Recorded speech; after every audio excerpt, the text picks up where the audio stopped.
प्यारे दोस्तों, आज हम आपको ऐसा कहानी सुनाने वाले हैं जिसे सुनकर आप हैरान रह जाएंगे। ये कहानी है एक ताजिर की हाफिजे कुरान बीवी का और एक तोते का।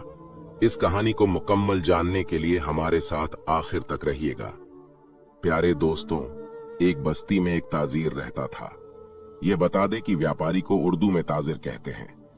वो ताजिर काम के सिलसिले में दूसरे शहर आया जाया करता रहता था। उसका नाम अहमद था।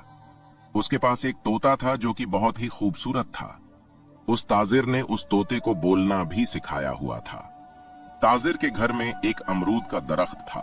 उस दरख्त के ऊपर तोता बैठकर जोर शोर से आवाजें लगाया करता कि अहमद के हाफिजे कुरान बीवी जानी है, अहमद के हाफिजे कुरान बीवी बदकार है, इसको पत्थर मारो, इसे यहां से निकाल दो। सुबह सुबह फज्र का वक्त था। लोग नमाज पढ़कर अपने कारोबार की तरफ जा रहे थे। उस अमरूद के दरख्त के ऊपर यह खूबसूरत सा तोता बैठा हुआ हमेशा खामोश रहता था। मगर जैसे ही उस दरख्त के पास से कोई गुजरने लगता तो यही अल्फाज बार बार दोहरा रहा था, अहमद की बीवी जानिया है, अहमद के हाफिजे कुरान बीवी बदकार है। जैसे ही एक शख्स ने बदकार अल्फाज सुना तो एकदम हैरान रह गया और रुक गया। वो उस तोते को देखने लगा जो कि बहुत ही खूबसूरत नजर आ रहा था। उस शख्स ने आगे बढ़कर उस तोते को पकड़ना चाहा, मगर वो तोता वहां से उड़कर बहुत दूर जाकर बैठ गया। फिर तोता यही अल्फाज बार बार दोहराने लगा कि अहमद की हाफिज कुरान बीवी बदकार है। अहमद की हाफिजे कुरान बीवी हर रात अपने आशिकों को बुलाकर जिना करती है, अपने आशिकों के साथ रंग रेलियां मनाती है। यह सुनकर वो शख्स घबरा गया कि ये कैसा तोता है जो दरख्तों में बैठकर औरतों के राज्य सबको सुनाया करता है। उस शख्स को यूं दरख्त के पास खड़ा देखकर कुछ लोग आकर पूछने लगे कि भाई, इस घर के पास खड़े होकर क्या कर रहे हो? उस शख्स ने कहा, ये किसका घर है? तुम जानते नहीं, ये अहमद भाई का घर है जो कि बहुत ही नेक और शरीफ इंसान है। आज तक उस नेक और शरीफ इंसान ने कभी किसी औरत की तरफ नजर उठाकर नहीं देखा। वो अपनी हाफिजे कुरान बीवी के साथ इस घर में रहता है, लेकिन आपका इस तरह किसी के घर की तरफ झांकना अच्छी बात नहीं। सारे लोग उसको बार बार बातें सुना रहे थे और वो डर गया और उसने तोते की तरफ इशारा करते हुए कहा, मैं तो इस तोते को देख रहा हूं, मुझे किसी के घर में झांकने की क्या जरूरत है? ये तोता ऐसे अल्फाज इस्तेमाल कर रहा है कि मुझे कहते हुए भी शर्म आती है। न जाने असल बात क्या है। जैसे ही लोग और जमा हो चुके और उस तोते ने दोबारा फिर से कहना शुरू कर दिया, अहमद की हाफिजे कुरान बीवी बदकार है, वो अपने आशिकों से जीना किया करती है। ये सुनकर लोग कानों को हाथ लगाने लगे और कहने लगे, ये तोता तो बहुत ही मासूम जानवर है, ये जो कुछ देखता है वही बोलता है। जरूर उसकी बीवी ने कुछ न कुछ गलत तो किया होगा, इसीलिए ये तोता बार बार ऐसा बोल रहा है। आहिस्ता आहिस्ता पूरी बस्ती में यह बात फैल चुकी थी कि ताजिर के हाफिजे कुरान बीवी बदकार और जानी औरत है। लोग अब उसके घर से दूर रहना शुरू हो गए। तमाम मर्दों ने अपनी औरतों को उसके घर में जाने से मना कर दिया, क्योंकि अक्सर औरतें उसके पास दीन सीखने के लिए जाया करती थीं। अब बस्ती की कोई भी औरत उसके पास नहीं आया करती थी। अहमद की हाफिजे कुरान बीवी इस बात को लेकर बहुत ज्यादा परेशान थी कि आखिर मेरे पास ये औरतें कुरान सीखने क्यों नहीं आ रही। हर कोई उस औरत पर शक करने लगा। सुबह सुबह रोजाना वो तोता उस दरख्त पर बैठकर यही अल्फाज दोहराता रहता था और सारा दिन वो तोता कहां होता किसी को कोई खबर नहीं थी। अब सब लोग कहने लगे कि ये औरत बद किरदार है, ये औरत नापाक किरदार की है, इसलिए तो इसका शौहर इसको छोड़कर चला गया। अहमद बहुत ही नेक इंसान था। तिजारत करने के लिए घर से निकला, मगर वापस पलटकर घर नहीं आया। लोग तरह तरह की बातें उस औरत को सुनाने लगे। अक्सर लोग उसके घर की दीवार के पास खड़े हो जाया करते थे और बातें किया करते थे। 4 साल गुजर चुके थे। उसके बाद एक रोज एक काफिला बाजार में आया। वो काफिला आकर रुका तो उसमें अहमद भी था। 4 साल बाद वो अपने घर वापस लौट रहा था। लोगों ने उसको देखा तो देखते ही पहचान लिया और उससे मिलने लगे। कुछ लोगों ने तो उसको तंज करना शुरू कर दिया कि कहां रह गए थे, अपने घर की कुछ होश है या नहीं, तुम्हारे घर में तुम्हारे पीछे क्या हो रहा है, कुछ ख्याल तो कर लेते अगर इतना लंबा अरसा के लिए जाना था। अपनी बीवी को भी साथ ले जाते। अहमद को यूं भरे बाजार में अपनी बीवी का नाम लोगों के मुंह से सुनकर उसको गुस्सा आ रहा था, लेकिन फिर भी वो खामोश रहा। उसने अपनी बीवी के लिए बहुत कुछ खरीदा था, लेकिन जैसे ही अपने घर में दाखिल हुआ, आगे का मंजर देखकर वो हैरान रह गया। वो सारे तोहफे जो कि अपनी बीवी के लिए लाया था, उसके हाथों से छूटकर जमीन पर गिर चुके थे। और जब उस तोते ने उसको देखा तो तब भी अपनी जबान से यही अल्फाज दोहरा रहा था। सारी हकीकत खुलकर सामने आ चुकी थी। उसका शौहर बहुत ही ज्यादा नेक और शरीफ इंसान था। वो एक नेक शौहर था। जब उसने तोते के मुंह से अपनी बीवी की हकीकत सुनी, उससे बर्दाश्त न हुआ। वो कहने लगा कि अब इसका फैसला तो मस्जिद के मौलवी साहब ही कर सकते हैं। तुमने मेरे साथ अच्छा नहीं किया। मैंने तुम पर बहुत एतबार किया था। मैं समझता था कि मेरी बीवी बहुत ही नेक और हाफिज कुरान है। मैं सोचता था मेरी बीवी अमानत में खयानत नहीं करेगी, लेकिन तुमने बता दिया कि तुम भरोसे के काबिल नहीं हो। अहमद चिल्लाते हुए घर से निकल चुका था। उसके शोर की आवाजें पूरा मोहल्ला सुन रहा था। उस बस्ती में एक बहुत ही नेक मौलवी साहब रहते थे, जो अल्लाह के नेक बंदे थे। जब भी किसी कोई परेशानी होती, बस्ती के लोग मौलवी साहब के पास आते और अपनी सारी परेशानियां उन्हीं को बताते थे। मौलवी उस मसले का हल बड़े ही अच्छे तरीके से निकाल दिया करते थे और लोग खुशी खुशी अपने घर में वापस आ जाया करते थे। उनकी सारी परेशानियां खत्म हो जाती थीं। अहमद फौरन ही मौलवी साहब के घर चला गया। अहमद बहुत ज्यादा परेशान था। उसके साथ वो तोता भी मौजूद था। वहां मौलवी साहब के पास 2-3 लोग बैठे हुए थे। उस तोते को देखकर कहने लगे कि ये कैसा बदतमीज तोता है कि मालकिन के बारे में अजीब सी बातें करता है। मौलवी साहब उन लोगों की बातें सुनकर गले को निखारने लगे। उनको अपनी तरफ तवज्जो कर रहे थे। जैसे ही सब लोगों ने मौलाना की जानिब देखा तो वो अल्लाह के वली लोगों को कहने लगे, कोई हक नहीं पहचानता। तुम किसी की इज्जत पर यूं पीठ पीछे हमले क्यों कर रहे हो? अल्लाह की जात हर इंसान का पता रखती है। ये बातें करने से पहले जहन में रखना कि तोहमत इंतहाई बुरा काम समझा जाता है। अगर तुम किसी पर तोहमत लगाओगे तो याद रखना खुदा तुम्हें कभी भी माफ नहीं करेगा। वो लोग घबरा गए और सर झुकाकर हाथ जोड़कर कहने लगे कि मौलाना साहब गुस्ताखी माफ कीजिएगा, लेकिन हमने जो कुछ सुना बस वही कह रहे हैं। फिर आखिर माजरा क्या है? मौलाना साहब बहुत गुस्से में दिखाई दे रहे थे। कहने लगे कि तुम एक अफवाह सुनकर 2 कानों को बताते हो। वो 2 कान आगे बताते हैं और फिर वो 2 लोग आगे 4 लोगों को बताते हैं और इसी तरह गुनाह फैल जाता है और इसी तरह इंसान गुनाहों की दलदल में चला जाता है। मगर वो तोता मौलाना साहब को देखकर फौरन अपने सर को हिलाने लगा। अपने सर को अकड़ाकर झुकाकर कहने लगा, मौलाना साहब, मेरा सलाम अपनी बारगाह में कबूल फरमाइए। मुझे बहुत खुशी हुई आपसे मिलकर। वो तोता बार बार ये अल्फाज दोहरा रहा था। मौलाना साहब ने एक पल तोते को देखा तो हैरान हो चुके थे। उनके चेहरे पर एक मुस्कुराहट सी छा गई। अपना हाथ आगे बढ़ाया तो वो तोता उड़ता हुआ मौलाना साहब के हाथ पर आकर बैठ गया। बार बार अपनी चोंच से उनके हाथ को चूम रहा था। मौलाना साहब मुस्कुराकर उस तोते की जानिब देख रहे थे। आज से पहले किसी भी तोते को उन्होंने इतना ज्यादा बोलते नहीं देखा था। मौलाना साहब उस तोते की बातों में इस कदर खो गए कि उनके सामने खड़ा शख्स जो था वो भूल चुका था। एकदम उनकी नजर सामने खड़े शख्स पर उठी तो फरमाने लगे, बताओ किस लिए आए हो? तुम्हारा ये तोता बहुत खूबसूरत है। अगर मैं तुमसे ये तोता खरीदना चाहूं तो मुझसे कितनी कीमत लोगे? वो शख्स शायद उनके पास अपना मसला लेकर उनकी खिदमत में आया था।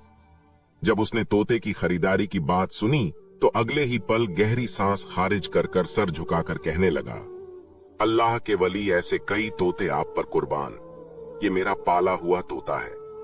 इसे हमेशा अपने साथ रखता हूं, अपने साए की तरह रखता हूं।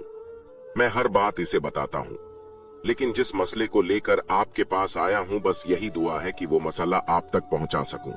जो मंजर मैंने देखा उसको देखकर ये बात मेरी गैरत पर आती थी। मैं अपना दिल भरता हुआ महसूस कर रहा हूं।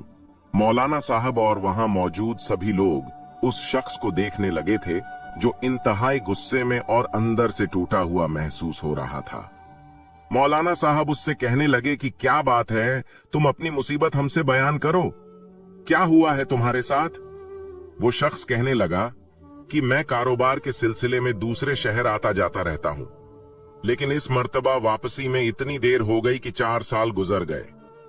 मैं एक आम सी शक्ल सूरत का मालिक था, जबकि मेरी मां ने मेरी शादी जिससे करवाई वो बेहद हसीन लड़की थी। वो एक हाफिजे कुरान लड़की थी। एक पल तो मुझे हैरत हुई कि जब मैं पहली बार अपने कमरे में गया और अपनी बीवी को दुल्हन बनी देखा, उसे देखकर घबरा सा गया। बजाय अपनी दुल्हन के कमरे में जाने के मैं बाहर निकल आया और अपनी मां से कहने लगा कि अम्मी, आपने मेरी शादी इतनी हसीन लड़की से क्यों करवा दी? मेरी इस बात पर मेरी अम्मी घबरा गई और कहने लगी, क्या हुआ है? इसमें परेशान होने वाली कौन सी बात है? तुम्हें तो खुश होना चाहिए कि तुम्हारी किस्मत में इतनी हसीन लड़की लिखी गई है।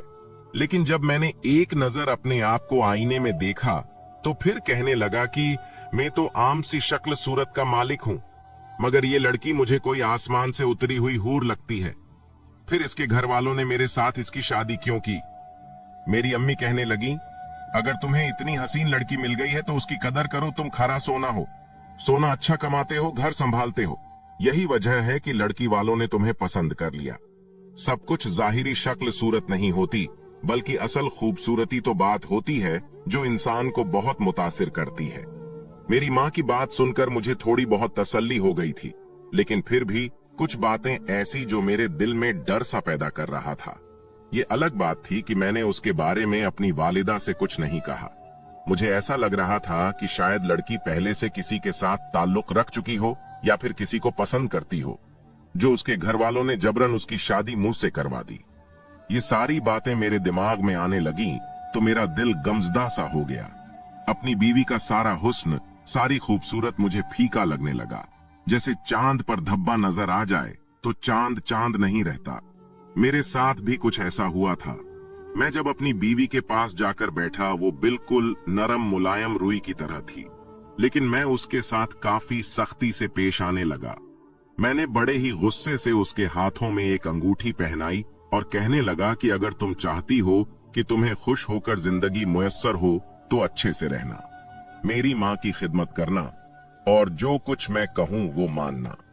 मैं तुमसे किसी भी तरह की कोई गलत बात न सुनो, वरना मैं गुस्से का बहुत ज्यादा सख्त हूं। मेरी इस बात पर वो अपना सर झुका चुकी थी। मैं जो जो कहता रहा वो मानती रही। उस रात मैंने अपनी बीवी पर जरा रहम नहीं किया था। मुझे गुस्सा था कि अगर वो पहले से ही किसी के साथ ताल्लुक कायम चुकी है, लेकिन शायद ये सिर्फ मेरे भरम थे। वो बिल्कुल पाक दामन थी, क्योंकि मुझे मेरी बीवी की बातों से, उसकी चाल चलन से वो ऐसा बिल्कुल भी नहीं लगती थी। फिर जाके मेरे दिल को करार आने लगा। धीरे धीरे अपना रवैया अपनी बीवी के साथ ठीक होने लगा। मेरा ये तोता मेरी दुकान पर ही पिंजरे में बंद रहता था। सारा दिन ग्राहक वहां पर आकर इससे बातचीत करते और खुश हुआ करते थे। इस तोते को कभी भी मैं घर में नहीं लाया था। वो मेरा एक पक्का दोस्त बन चुका था। अब कारोबार के सिलसिले में मुझे दूसरे मुल्क जाना पड़ गया। मेरे एक दोस्त ने मुझे वहां पर बुलाया था। हफ्तों का सफर था और सफर बहुत कठिन भी था। मैं अपनी बीवी को साथ नहीं लेकर जा सकता था। इसी दौरान मेरी अम्मी भी इंतकाल कर गई, लेकिन अफसोस मैं अपनी अम्मी को मिट्टी भी न दे सका, क्योंकि मैं दूर सफर में था। अगर मैं वापस जाता भी तो मुझे 4 दिन का वक्त लगना था। इसलिए मैं घर न गया और अपना सफर जारी रखा। मेरी बीवी हर वक्त सजी संवरी रहती थी। जब से मेरी बीवी इस घर में आई थी, आस पड़ोस के लोग दीवारों से झांक कर हमारे घरों में देखने लगे थे। शायद मेरी बीवी का एक नजर दीदार करना चाहते थे। मुझे इस बात पर बहुत ज्यादा गुस्सा आता था। मैंने इसी बात को लेकर न जाने कितने ही लोगों के साथ में लड़ाई झगड़ा कर चुका था, लेकिन मेरी बीवी पर्देदार औरत थी, हाफिजे कुरान थी। वो हर वक्त कुरान पाक की तिलावत करती रहती। मैंने उसको कभी सहन में भी घूमते नहीं देखा था, इसलिए मुझे उस पर एतबार था। जब मैं कारोबार के सिलसिले में जाने लगा तो अपने तोते को अपने घर छोड़ गया और तोते को ये कहकर गया कि मेरे पीछे से घर का ध्यान रखना, मेरी बीवी पर नजर रखना और कोई भी दीवार पर करके घर आने की कोशिश करे या किसी भी किस्म का कोई हमला करे तो शोर मचा देना, ताकि जल्द से जल्द लोग कोई ना कोई अमल कर सके। मेरा तोता बहुत वफादार था। कहने लगा कि ठीक है दोस्त, तुम जैसा करोगे वैसा ही होगा। मैं आपकी बीवी का ख्याल रखूंगा। मैं अपनी नेक बीवी को छोड़कर चला गया और वक्त बड़ी तेजी से गुजरने लगा, यहाँ तक कि 4 साल मुकम्मल हो गए। और फिर जब मैं घर वापस लौटा तो जो मंजर मैंने देखा, इतना कहकर वो शख्स खामोश हो गया। उसका चेहरा तो अभी से लाल हो गया था। न जाने उसने ऐसा कौन सा मंजर देखा था जो उसने देखा होगा तो उस पर क्या बीती होगी। वो इस कदर बिखरा हुआ दिखाई देने लगा था कि जो उसने मंजर अपनी आंखों से देखा होगा तब उसका क्या हाल होगा। मौलाना साहब ने जब उसे खामोश देखा तो उससे सवाल करने लगे, तुमने ऐसा क्या देख लिया? लेकिन उस शख्स ने गहरी सांस खारिज करके कहा, असल बात यह है कि मेरी बीवी उस वक्त कमरे में बिल्कुल बेजान मौजूद थी। बिस्तर पर लेटी सिसकियां और आहें भर रही थीं।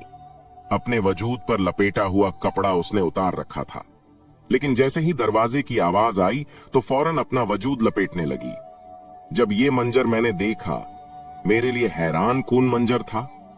मेरी बीवी उस वक्त इस हालत में मौजूद थी।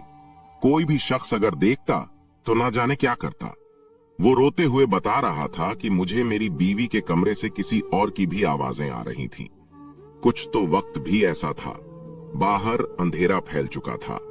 इस तरह की आवाजें सुनकर मैं घबरा गया। मैंने दरवाजे पर दस्तक दी और फिर जैसे ही दरवाजा खोलकर अंदर दाखिल हुआ, मेरी बीवी घबराते हुए अपना वजूद लपेट रही थी। उसकी हालत इस तरह की थी कि कोई भी मर्द देख लेता तो कुछ भी कर सकता था। सिर्फ इतना ही नहीं, मेरा तोता, जिससे मैं अपनी बीवी से भी ज्यादा मोहब्बत करता था, मेरी बीवी ने उसे पिंजरे में बंद कर रखा था और उसके मुंह पर कपड़ा लपेट रखा था और वो फरफरा रहा था। मैं घबराते हुए कमरे में दाखिल हुआ। बेशक वो मेरी बीवी थी, लेकिन मेरा तोता मुझे अपनी बीवी से ज्यादा अजीज था। मैंने सबसे पहले पिंजरा खोला, अपने तोते के मुंह से कपड़ा हटाया। मुझे देखकर वो चिल्लाने लगा, फिर मुझे वो जो बोलने लगा। मैं सोच भी नहीं सकता था कि मेरा तोता, जिसे मैं अपना सच्चा दोस्त समझता था, वो ऐसा भी बोल सकता है। कहने लगा कि अहमद, तुम्हारी बीवी अपने आशिक के साथ रातें गुजारती है। ये रातों को चिराग बुझाकर अपने आशिक के साथ गुनाह करती है। तुम्हारी बीवी जानिया है, बदकार है। बार बार वो यही अल्फाज दोहरा रहा था, जबकि मेरी बीवी अचानक मुझे वापस आता देखकर खुश होने की बजाय घबरा चुकी थी। और फिर कहने लगी कि आप ऐसे आ जाएंगे, मुझे यकीन नहीं था। आप मुझे खत के जरिए पहले बता देते, मैं आपके आने पर कुछ तैयारी कर लेती। वो जल्दी से उठी, लेकिन लड़खड़ा कर चल रही थी। उसका वजूद भीगा हुआ था। इससे पहले कि वो मेरे करीब आती, मैंने उसे थप्पड़ मार दिया। कहने लगा कि ये सब कुछ क्या है, कौन था इस कमरे में? मैं पागलों की तरह पूरे कमरे को टटोलने लगा, सामान उठा उठाकर फेंकने लगा। मैं उस शख्स को ढूंढना चाहता था जो उस कमरे में मौजूद था। मुझे तो अपनी बीवी पर पहले से ही शक था। मेरे जाने के बाद उसने मेरा इंतजार भी न किया और अपने आशिक के साथ अपनी हवस को पूरा करती रही। इतना कहकर वो शख्स अपना सर झुका चुका था। मौलाना साहब उसकी बातें सुनकर हैरान थे। मौलाना के हाथ पर बैठा तोता कभी मौलाना को देखता, कभी सामने खड़े अपने मालिक अहमद को देखता। मौलाना ने तोते को देखा और कहा कि तुम्हारा मालिक क्या कह रहा है? तुमने उस कमरे में क्या देखा? क्या तुम झूठ बोल रहे हो? तभी वो फर फर बोलने लगा और कहने लगा, मौलाना साहब, आप पर मेरी जान कुर्बान, मेरी पूरी जिंदगी आपके कदमों में गुजर जाए। मैं आपका वफादार हूं। मौलाना हैरान थे कि एक तोता भला ऐसी बातें कैसे कर सकता था। तोता सिर्फ वही बोलते हैं जो उन्हें सिखाया जाता है, लेकिन ये तोता इस कदर शातिर और बुरी नीयत रखने वाला था कि खुद से ही उसको कुछ बोलता चला जा रहा था। अहमद का ये कोई आम तोता नहीं था, बल्कि वहां पर बैठे हुए तमाम लोगों को शक होने लगा कि जरूर इस पर जिन्नात का साया है। इसलिए तो इस तरह की बातें कर रहा था, क्योंकि एक परिंदा कोई भी साफ जबान में नहीं बोल सकता था। मौलाना को भी परिंदा वही सब कुछ बताने लगा जो अभी तक अहमद बैठकर बता रहा था। मौलाना ने एक गहरी सांस ली और कहने लगे कि तुम्हें कोई घर का फिक्र था, जब तुम्हें मालूम था कि तुम 4 साल के लंबे अरसे के बाद घर आओगे। तुम्हारा इरादा दूर रहने का था तो अपनी बीवी को साथ लेकर जाते। बहरहाल अब हकीकत क्या है सामने लानी पड़ेगी, देखना पड़ेगा कि सच क्या है और तुम्हारी बीवी तुम्हारी अमानत में खयानत करती है या फिर सरासर ये एक गलत फहमी है। सब कुछ खुलकर सामने आ जाएगा। वो शख्स सर झुकाए खड़ा था, कहने लगा कि मौलाना साहब बराए मेहरबानी करके मेरे घर का मसला हल कर दीजिए। अगर ये मसला आपने हल कर दिया तो मैं ये तोता आपको तोहफे के तौर पर दे दूंगा। मौलाना साहब मुस्कुराए और फिर उस शख्स से कहने लगे कि ये तोता अब मेरे घर में रहेगा, तुम वापस चले जाओ और जाकर अपनी बीवी के साथ अपना रवैया दुरुस्त रखो। वो शख्स हैरानगी से कहने लगा कि मौलाना साहब, मेरा तो उस औरत को देखने को भी जी नहीं चाहता। मेरा बस चलता तो इस वक्त उसका गला दबाकर मौत के घाट उतार दूं। वो तो बदकार औरत है और आप कह रहे हैं कि मैं अपनी बीवी के पास जाकर रवैया दुरुस्त करूं। मौलाना साहब उसको गहरी नजरों से देख रहे थे। फरमाने लगे कि मैं जो कह रहा हूं तुम उस पर अमल करो, हकीकत बहुत जल्द खुलकर सामने आ जाएगी। तुम जाओ अपनी बीवी के साथ अपना रवैया ठीक रखो, अपने इस रवैये से नफरत करो और आज की रात उसके साथ ताल्लुक जोड़ो। इंतहाई दिल बर्दाश्त लग रहा था, वो बहुत ज्यादा परेशान लग रहा था, लेकिन मौलाना साहब का हुक्म था, इसलिए उसने ये हुक्म मान लिया और कहने लगा कि जो आपका हुक्म मौलाना साहब। मगर इतने में वो तोता उड़कर अपने मालिक के कंधे पर बैठने लगा था कि मौलाना ने फौरन उस तोते को पकड़ लिया और वहां पर एक पिंजरा ला चुके थे और तोते को पिंजरे में बंद कर दिया। वो पिंजरे में मुसलसल चीख रहा था, शोर मचा रहा था, ये कह रहा था कि मुझे अहमद के साथ जाने दो, मैं अहमद के साथ मैं जाना चाहता हूं, मुझे छोड़कर मत जाओ अहमद। मगर अहमद वहां से जा चुका था। वो तोता कुछ बोल रहा था। मौलाना साहब ने सोच लिया था कि वो आज रात अहमद के घर जाएंगे और देखेंगे कि उस घर में क्या होता है। तोता जो कुछ बता रहा था वो आधा सच मुकम्मल सच था। अब वो बहुत जल्द खुलकर सामने आने वाला था। मौलाना साहब भेष बदलकर उसके घर की तरफ जाने लगे थे। उस घर के बारे में अहमद ने निशानदेही की थी। वो एक एक लफ्ज मौलाना साहब के जहन में नक्श हो चुका था जब वो तोता बिल्कुल बोलना बंद नहीं कर रहा था, ज्यादा शोर मचाता रहा। मौलाना ने उस तोते को अपने घर ले गए और जाकर बीवी को दिया और कहने लगे कि इसको मेरे कमरे में रख दो। मौलाना सोच रहे थे कि ये तोता बेहद शातिर लगता है और ध्यान रखना कि इसे पिंजरे से निकल न सके और न ही देख सके कि मेरे घर से अहमद के घर तक का रास्ता कौन सा है, क्योंकि मुझे इस पर शक है ये कहीं उड़कर वापस न चला जाए। मौलाना की बीवी ने वैसे ही किया था। मौलाना उसके घर चले गए, दरवाजे के पास जाकर खड़े हो गए और जायजा लिया। ये घर वाकई ही अपने जमाने का एक आलीशान घर था। साफ जाहिर था कि ताजीर अहमद ने अपनी कमाई का एक बहुत बड़ा हिस्सा इस घर में लगा दिया था। मौलाना साहब आस पास देखने लगे, फिर उन्होंने दीवार फलांग कर घर के अंदर जाना ही मुनासिब समझा। वो जो कुछ करने वाले थे वो जानते थे कि मियां बीवी की बातें सुनना या किसी के घर में इस तरह आना बिल्कुल गलत बात है और ये गुनाह के जिम्मे में आता है। मगर उनके लिए एक ताज्जुब की बात सुनकर उन दोनों मियां बीवी के दरमियान फैसला सुनाना सही नहीं था। उन्हें उस ताजिर की बीवी की हकीकत जानी थी। दीवार फांद कर अंदर दाखिल हो चुके थे। घर में बिल्कुल खामोशी थी। ऐसा लग रहा था जैसे घर में कोई मौजूद न हो। लेकिन फिर अचानक सरगोशी की आवाज आनी शुरू हो गई। ये अहमद था, शायद अपनी बीवी से बातें कर रहा था। वो उन दोनों मियां बीवी की बातें कान लगाकर सुनते रहे, क्योंकि दरवाजे में खिड़की मौजूद थी और खिड़की के अंदर एक दरार बनी हुई थी जिससे आसानी से अंदर देखा जा सकता था और आवाज भी सुनाई दे जा सकती थी। उन्होंने दोनों मियां बीवी की बातें सुनी। इससे पहले कि किसी को शक होता कि इस घर में कोई तीसरा इंसान मौजूद है, मौलाना साहब वापस अपने घर आ गए। सुबह हुई। मौलाना साहब फजर की नमाज अदा करके अपने घर से बाहर बैठे हुए थे, कुरान पाक की तिलावत कर रहे थे। वो शख्स हाजिर हुआ और कहने लगा, मौलाना साहब, आपके कहने पर मैंने अपनी बीवी से अपना रवैया दुरुस्त किया और उसको यही महसूस करवाया कि मुझे गलतफहमी हो गई थी और मैं उसकी हर खता को माफ कर दिया है। ये सुनकर मौलाना साहब हल्का सा सर हिलाया और फिर एक 80 साला बुजुर्ग वहां पर आया। जिस तरह के कपड़े उसने पहने हुए थे वो बुजुर्ग देखने में भी बड़े अजीब लग रहे थे। अहमद ने अचानक मुड़कर उसको देखा और पूछने लगा कि मौलाना साहब, ये कौन है? मौलाना साहब ने बताया, ये परिंदों के शहर तबीब है। ये परिंदों की हर जबान, हर हमराज को समझते हैं। उनके जहन में क्या चल रहा है हर चीज को समझ सकते हैं।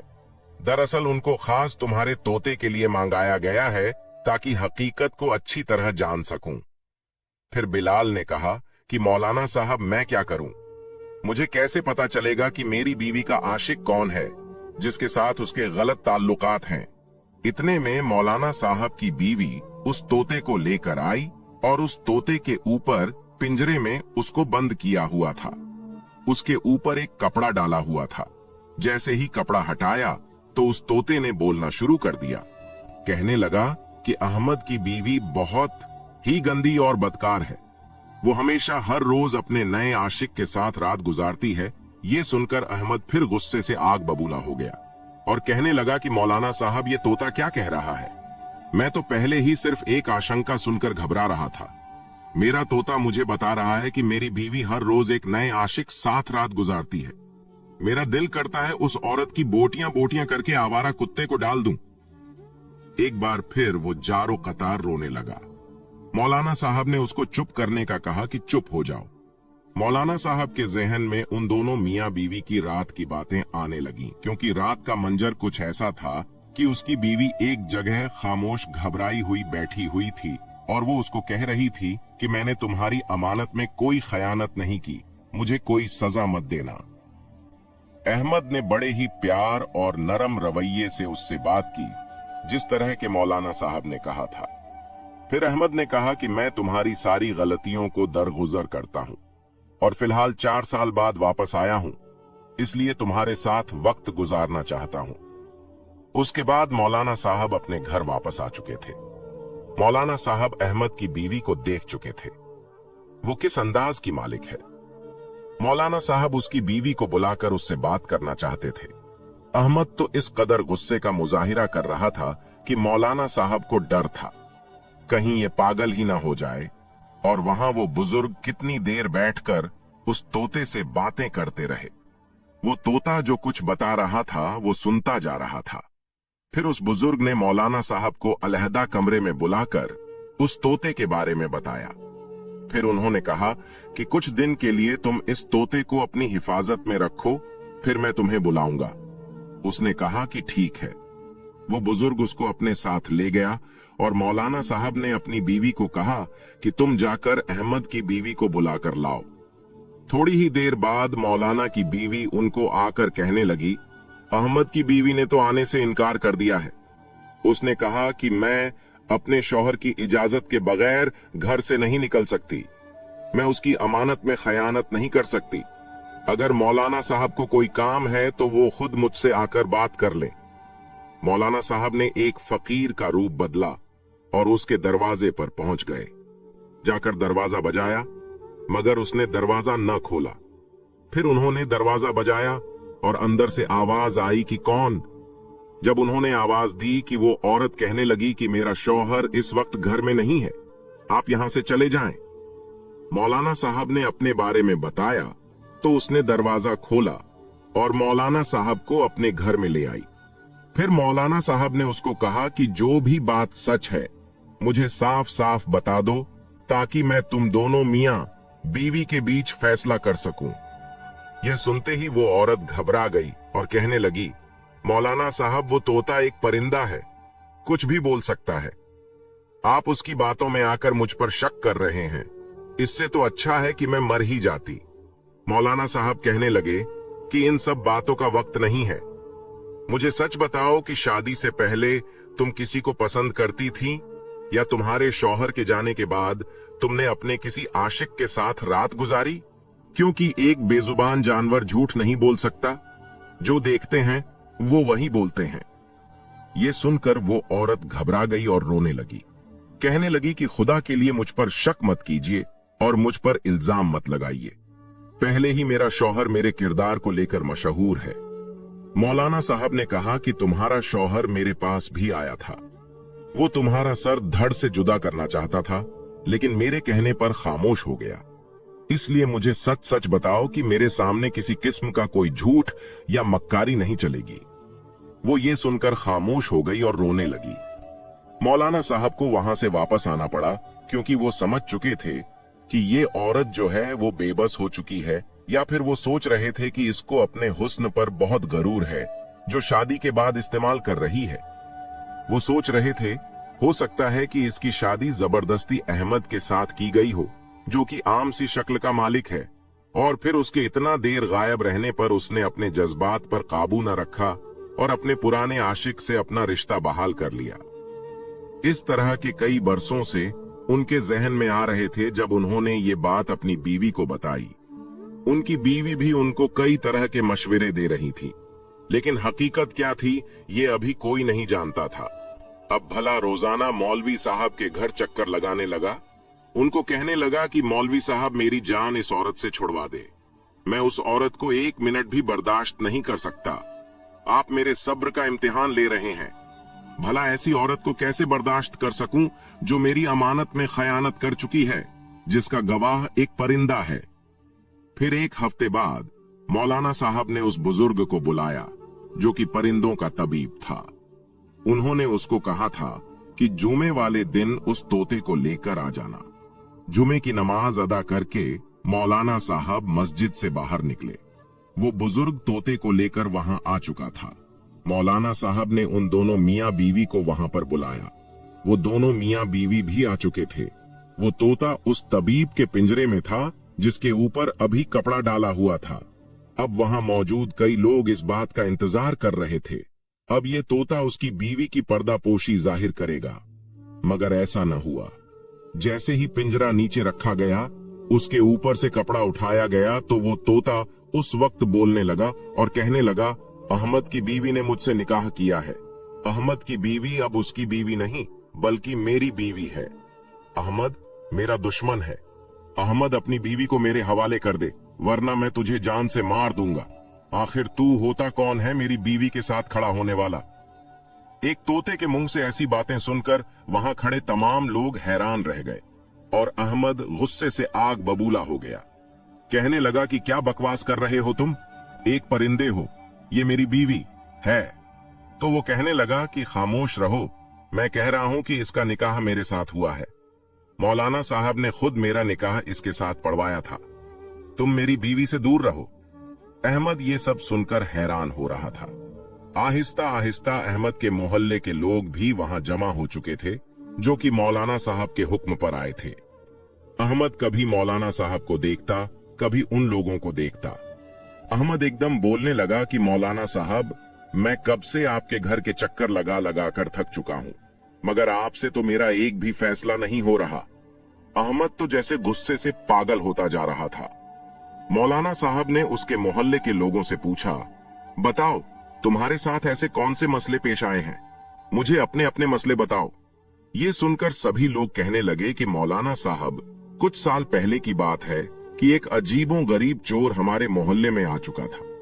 हम रात को सोते तो हमारी कोई न कोई चीज चोरी हो जाती। हम यही सोच रहे थे कि कोई डाकू है। उसने हमारे मोहल्ले में चोरी करना शुरू कर दी। फिर अपने चौकीदारों को खड़ा किया, मगर कोई भी चोर या डाकू हमारे हाथ नहीं आया। वो लोगों की बहुत सी कीमती चीजें चोरी करने लगा था। न जाने किस तरह वो चुपके से कमरे में दाखिल होता और सिर्फ सोने की अंगूठियां और सोने की अशर्फियां चोरी करता। आहिस्ता आहिस्ता लोग रातों को जागने लगे, सुबह होने लगे। फिर ये हाल हो गया कि हमारी चीजें सुबह के वक्त भी चोरी होने लगी। और फिर एक दफा ऐसा हुआ, फजर के वक्त हमारे दरवाजे पर दस्तक हुई और जो हमारी चीजें थीं, कुछ अरसे बाद वो सब हमारे दरवाजे के सामने पड़ी हुई थी। हम इस वाकये को भूल चुके थे और उस वक्त जब ये बातें हो रही थीं, अहमद की बीवी ये बातें सुनकर थर थर कांप रही थीं और अपने चेहरे पर आए हुए पसीने को साफ कर रही थी। मौलाना साहब ने उसके चेहरे के आसरात बदलते हुए देखे तो उसको कहने लगे कि अहमद की बीवी, ये सब लोग अपने हिस्से की हकीकत बता चुके हैं, अब आगे की हकीकत आप बताओगी या मैं बताऊं? वो घबराई हुई थर थर कांप रही थी। हालांकि उन लोगों की चोरी से अहमद की बीवी का क्या ताल्लुक था, मगर अहमद कुछ भी समझ नहीं पा रहा था। उसके दिल में उल्टे सीधे ख्याल आ रहे थे। कहने लगा कि मौलाना साहब, कहीं ऐसा तो नहीं कि मेरी बीवी बदकार के साथ साथ चोर भी थी? मौलाना साहब ने हाथ के इशारे के साथ उसको खामोश करवा दिया और कहा कि आगे की हकीकत तुम्हारी बीवी खुद बताएगी। वो रोने लगी और रोते हुए उसने तोते की तरफ इशारा किया और कहने लगी कि मौलाना साहब, मेरा शौहर काम के सिलसिले में शहर से बाहर चला गया था और ये तोता मेरे पास छोड़ गया था। मैं बहुत घबरा गई और बहुत ज्यादा रोने लगी। मैं सोच रही थी कि इतना वक्त अकेले कैसे गुजार होंगी, न जाने मेरा शौहर कब आएगा। फिर आहिस्ता आहिस्ता मैं इस तोते के साथ बातें करने लगी। मेरा दिल बहलाने लगा। फिर आहिस्ता आहिस्ता इस तोते के साथ मेरी दोस्ती हो गई। फिर धीरे धीरे ये तोता मुझे कहना शुरू हो गया कि मुझे पिंजरे से बाहर निकाल दो। इसके कहने पर इसको पिंजरे से बाहर निकाल दिया करती थी। मैंने इसको कुरान पाक की बहुत ज्यादा आयतें भी सिखा दी थीं, लेकिन फिर अचानक सारा दिन घर से गायब रहता। फिर ये वापस आ जाता और फिर ये सारी रात गायब रहने लगा। मुझे कुछ इल्म नहीं था कि ये कहां जाता है, क्या करता है। फिर जब मैंने एक दिन महसूस किया कि ये तोता घर के सहन में मिट्टी खोदता है और उसमें कई चीजें छुपाकर वापस उड़ जाता है, मैंने इसके उड़ने के बाद उस मिट्टी को खोदकर देखा तो उसमें बहुत सारी सोने की अशर्फियां और अंगूठियां थीं। ये देखकर मैं घबरा गई कि ये क्या है और फिर इस तोते पर नजर रखना शुरू कर दी। मेरे सामने इसकी हकीकत खुल चुकी थी। ये लोगों की चीजें चोरी करके यहां पर दफन कर देता था। मैंने उस तोते को बहुत ज्यादा डांटा और फिर पिंजरे में बंद कर दिया और सजा के तौर पर उसको खाना नहीं दिया था। ये तोता इस कदर शातिर जहन का था, इसने खुद को पिंजरे से खोल लिया, फिर उड़कर दरख्त के ऊपर बैठकर मेरे ऊपर जुमले कसने लगा। लोगों को कहता कि मैं चोर हूं।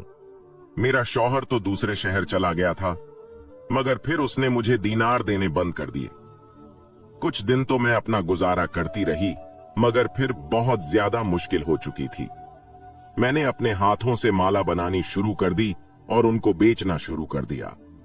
इस काम के लिए मैंने एक गुलाम रखा हुआ था, जो कि मेरे वालिद साहब का ही भेजा हुआ था। वो बहुत ही शरीफ इंसान था। दरवाजे पर आता उसको मैं सारा सामान दे देती और फिर जो नफा मुझे मिलता वो देकर चला जाता। इस तरह मैं अपना गुजर बसर कर रही थी। मैंने वो सारी अशर्फियां जो इसने चोरी की थी लोगों के घरों पर रख दी थी और उनको वापस कर दी थी। जब मैं लोगों की चीजें रखकर वापस आई तो इस तोते ने मुझ पर हमला कर दिया।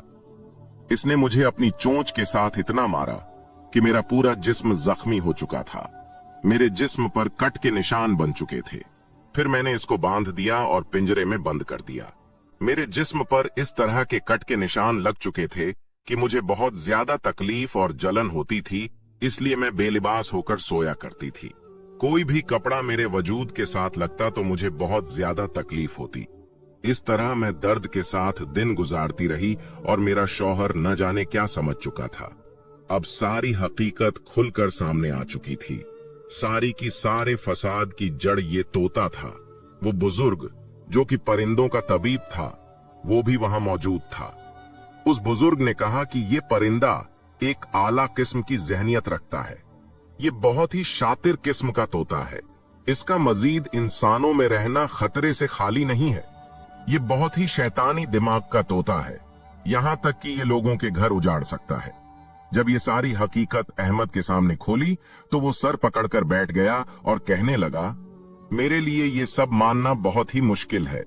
अहमद की बीवी एक तरफ बैठी हुई रो रही थी। उसने कोई गुनाह नहीं किया था, जितना कसूर था उस तोते का था। अहमद ने अपने तोते को पकड़कर उसकी गर्दन मरोड़ दी और वो तोता वहीं पर तड़प तड़प कर मर गया। वो तोता इतना शातिर था कि उसने दोनों मियां बीवी के दरमियान जुदाई डाल दी थी। प्यारे दोस्तों, कभी भी अपने मानूस करदा जानवर और मोहब्बत करने वाले परिंदों या जानवरों के इशारों पर चलकर अपनी जिंदगी बर्बाद मत किया करें। अहमद अपनी बीवी से बहुत ज्यादा शर्मिंदा था। उसने अपनी बीवी से माफी मांगी। मौलाना साहब का शुक्रिया अदा करके अपनी बीवी को अपने घर लेकर चला गया। प्यारे दोस्तों, इस कहानी से हमें यह सीख मिलता है कि लोग दूसरों की बातों में आकर बीवी पर शक करने लगता है, दूसरों की बातों में आकर घर बार बर्बाद कर देता है। सुनी सुनाई बातों में विश्वास ना करें, बल्कि जो अपने आंखों से देखें वही सच माने, क्योंकि सुनी सुनाई बातों से न जाने कितनों के घर उजड़ जाते हैं। आखिर में अल्लाह पाक से दुआ है कि अल्लाह पाक हमारे घरों को हमेशा सलामत रखे, बुरी नजर और हसद करने वालों के हसद से बचाएं। आमीन। इस वीडियो को एक लाइक और दूसरों तक शेयर कर दें। हो सकता है कि आपके एक शेयर से ये बात किसी के दिल में उतर जाए और हम सबके लिए सदकाए जारिया बन जाए। मोबाइल की स्क्रीन पर 4 वीडियो है, वह भी देखे, बहुत अच्छी कहानियां हैं। हमारे साथ आखिर तक रहने के लिए आपका दिल से शुक्रिया।